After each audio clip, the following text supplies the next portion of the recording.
بسم اللہ الرحمن الرحیم۔ شروع اللہ کے نام سے جو سب پر مہربان ہے، بہت مہربان ہے۔ اہل کتاب اور مشرکین میں سے جو لوگ کافر تھے وہ اس وقت تک باز آنے والے نہیں تھے جب تک کہ ان کے پاس روشن دلیل نہ آتی، یعنی ایک اللہ کا رسول جو پاک صحیفے پڑھ کر سنائے جن میں سیدھی سچی تحریریں لکھی ہوں۔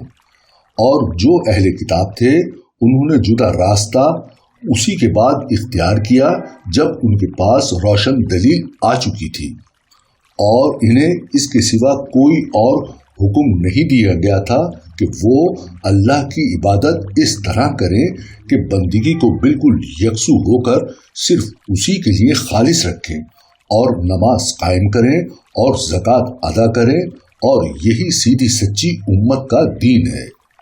یقین جانو کہ اہل کتاب اور مشرکین میں سے جنہوں نے کفر اپنا لیا ہے وہ جہنم کی آگ میں جائیں گے جہاں وہ ہمیشہ رہیں گے۔ یہ لوگ ساری مخلوق میں سب سے برے ہیں۔ جو لوگ ایمان لائے ہیں اور انہوں نے نیک عمل کیے ہیں وہ بے شک ساری مخلوق میں سب سے بہتر ہیں۔ ان کے پروردگار کے پاس ان کا انعام وہ سدا بہار جنتیں ہیں جن کے نیچے سے نہریں بہتی ہیں، وہاں وہ ہمیشہ ہمیشہ رہیں گے۔ اللہ ان سے خوش ہوگا اور وہ اس سے خوش ہوں گے۔ یہ سب کچھ اس کے لیے ہے جو اپنے پروردگار کا خوف دل میں رکھتا ہو۔ صدق اللہ العظیم۔